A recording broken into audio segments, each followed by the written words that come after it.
एक गांव में मोतीलाल नाम का आदमी रहता था। मोतीलाल के पास एक भैंसा था जिसे वह बहुत प्यार करता था। इस पूरे गांव में मेरे भैंसे जितना मजबूत और बलवान किसी का भैंसा नहीं।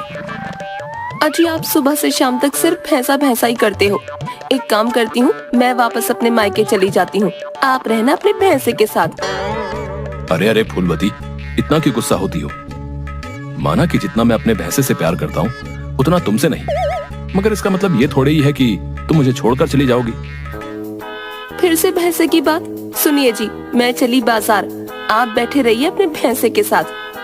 फूलवती गुस्सा होकर वहाँ से चली जाती है। अरे अरे, लगता है गुस्सा होकर चली गई। छोड़ो, मैं अपने भैंसे को चारा खिला देता हूँ। हर रोज मोतीलाल अपने साथ अपने भैंसे को भी साबुन लगा लगा कर नहलवाया करता और किसी कीड़े मकोड़े को उसके आसपास भी भटकने नहीं देता। एक रात बरसात शुरू हो जाती है। अरे ये बरसात कहाँ से आ गई? मैं अपने भैंसे को अकेले कैसे छोड़ सकता हूँ? कहीं पानी अंदर ना आ जाए। मोतीलाल वहीं पास में अपनी खटिया लगा लेता है। अजी चलिए ना, अब क्या पूरी रात यहाँ अपने भैंसे के साथ बिताने की सोची है आपने? हाँ फुलवती, तुम सही कहती हो। तुम जाओ और आराम से सो जाओ। आज मैं यहीं रहकर इसकी रखवाली करूंगा। लगता है ये भैंसा मुझे इस घर में नहीं रहने देगा। अब बस करो जी, आपका भैंसा इतना मोटा तगड़ा है, खुद को संभाल सकता है। फूलवती, मेरे भैंसे के बारे में एक गलत लफ्ज नहीं सुनूंगा मैं। तुम जाओ यहाँ से, मैं इसके साथ ही रहूंगा। ठीक है जी, जाओ, जो करना है करो। अगली सुबह वापस मोतीलाल अपने भैंसे की साफ सफाई में लग जाता है। गांव में सभी लोग मोतीलाल का बहुत मजाक उड़ाते थे। बेचारा मोतीलाल सुबह से शाम तक अपने भैंसे के पीछे दौड़ता रहता है। ऐसा लगता है पिछले जन्म का प्यार हो।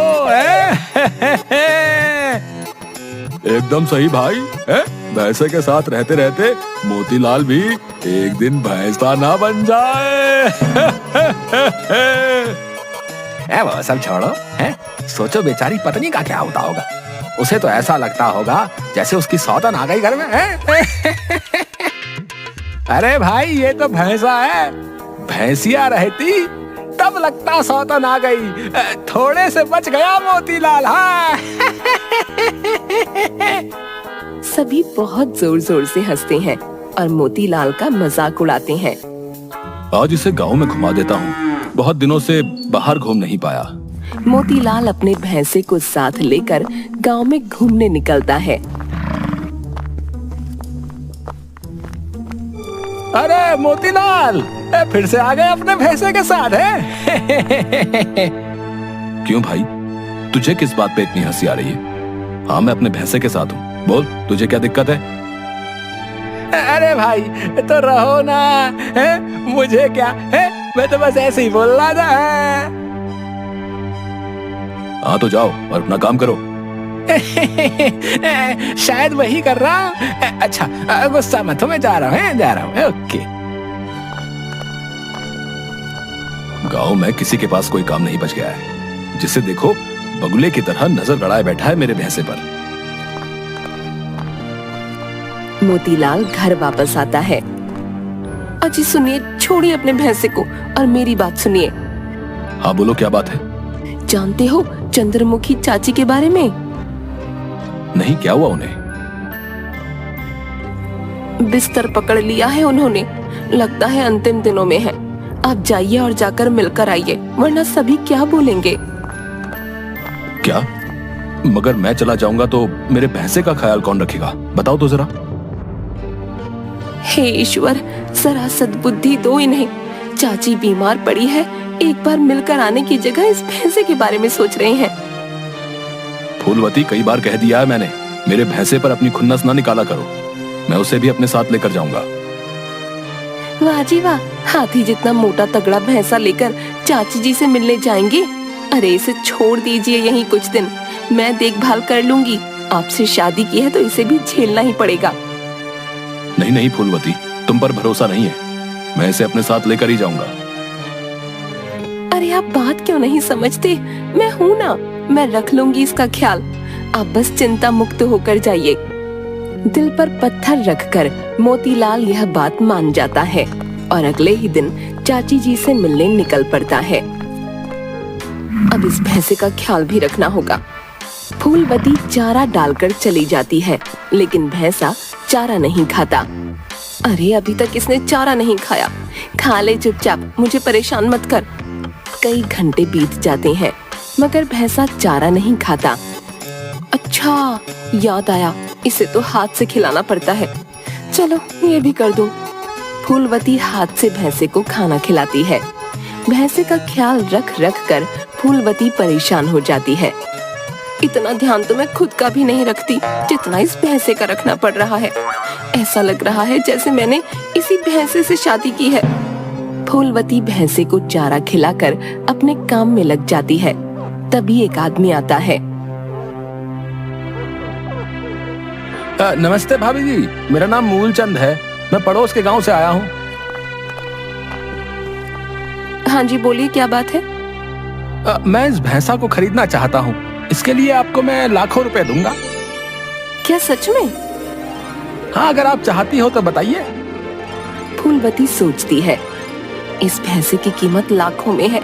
बाप रे, मैं तो इसे कोई काम का ही नहीं समझती थी। क्या हुआ भाभी जी, बोलिए। फूलवती सोचती है, वैसे भी इस भैंसे से तो मैं परेशान हो ही चुकी हूँ, बेच ही देती हूँ और लाखों रुपए देखकर तो वो भी खुश हो जाएंगे और मुझे कुछ भी नहीं बोलेंगे। फूलवती भैंसे को अपने साथ लेकर आती है। जी भैया, ले जाइए इसे और मुझे पैसे दे दीजिए। मूलचंद फूलवती को पैसे दे देता है और भैंसे को अपने साथ लेकर चला जाता है। फूलवती बार बार पैसों को गिनती है और बहुत खुश हो जाती है। वाह क्या बात है, इस भैंसे ने तो मुझे अमीर बना दिया। एक हार तो इससे बनवा ही लूंगी। कुछ दिनों बाद मोतीलाल घर वापस आता है।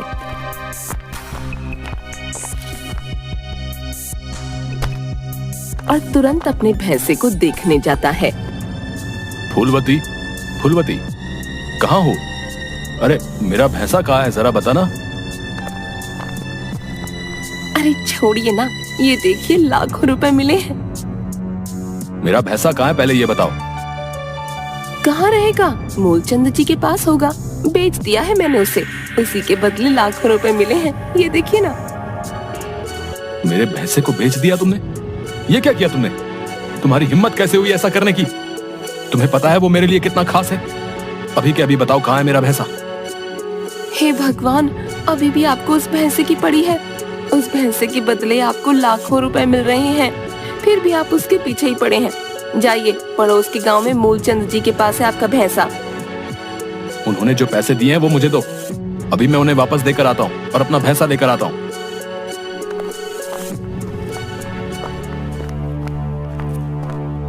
फूलवती सारे पैसे मोतीलाल को वापस देती है।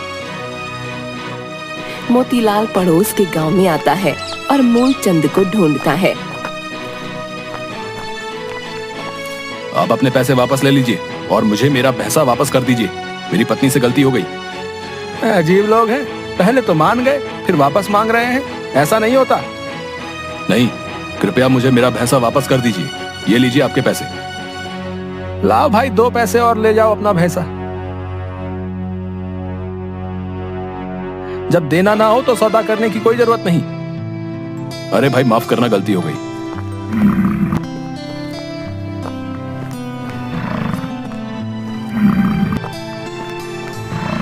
कैसा है तू? सब ठीक तो है ना? मुझे माफ कर दे, मुझसे गलती हो गई। मैं तुझे अकेला छोड़कर चला गया था। आ गया ये फिर से हमारे घर। फूलवती, ऐसी गलती कभी वापस मत करना, वरना मुझसे बुरा कोई नहीं होगा। जाओ जी, रहो इसके साथ ही, मुझे कोई मतलब नहीं आपके भैंसे से। चल, आज मैं तुझे बाहर घुमा कर लाता हूँ। फूलवती सामान लाने बाजार चली जाती है। यहाँ तो बहुत हरी हरी घास है, यहीं से बांध देता हूँ, थोड़ी देर खा लेगा।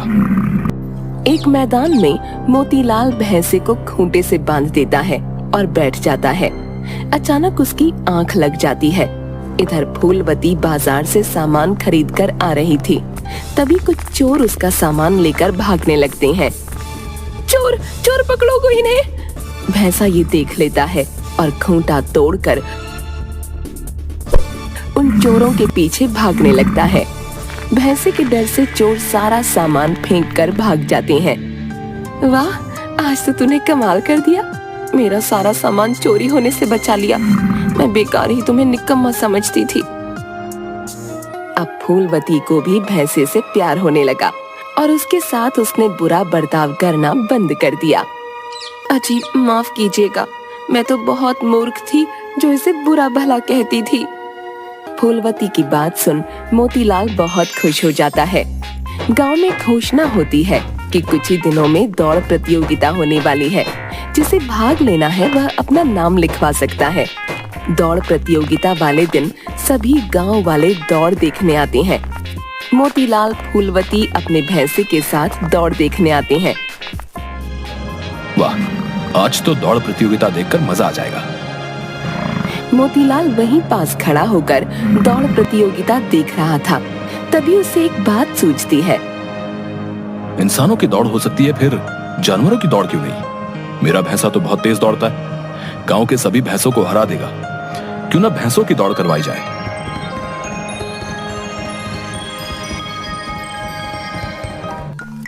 मोतीलाल ये बात गांव के सरपंच को बताता है। गांव के सरपंच को योजना अच्छी लगती है। सरपंच जी, हम सभी को टिकट भी दे सकते हैं और उनसे पैसे भी ले सकते हैं, इससे अच्छी कमाई होगी। सरपंच अगले ही दिन गांव में घोषणा करवा देता है, भैंसों की दौड़ प्रतियोगिता होने वाली है। सभी भैंसों की दौड़ प्रतियोगिता सुन बहुत आश्चर्य में पड़ जाते हैं और पैसे देकर टिकट खरीदते हैं। मोतीलाल अपने भैंसे को मैदान में उतारता है। कुछ ही क्षणों में मोतीलाल का भैंसा दौड़ प्रतियोगिता जीत जाता है। सभी बहुत मजे से प्रतियोगिता देखते हैं। कुछ नया था, इसलिए दूर दूर से भी सभी लोग भैंसों की दौड़ प्रतियोगिता देखने आने लगते हैं। वाह वाह, क्या बात है, ये मोतीलाल का भैंसा तो सभी को हरा देता है भाई, हैं? इसे हरा पाना तो बहुत मुश्किल है भाई, हैं? हाँ भाई, बात तो सही कही तुमने। इसे हरा पाना भाई किसी के बस की बात नहीं भाई। इस तरह बहुत अच्छी कमाई शुरू हो जाती है और सभी अपनी अपनी भैंसों को दौड़ प्रतियोगिता में लेकर आने लगते हैं। मोतीलाल का भैंसा बहुत प्रसिद्ध हो जाता है। भैंसों की दौड़ प्रतियोगिता देख आसपास के गांव वाले भी ऐसी ही प्रतियोगिता करवाना शुरू कर देते हैं। वाह मोतीलाल, कमाल की सोच थी तुम्हारी। आज देखो, इन भैंसों की दौड़ देखने के लिए लोग कितने उत्साहित रहते हैं। धन्यवाद सरपंच जी।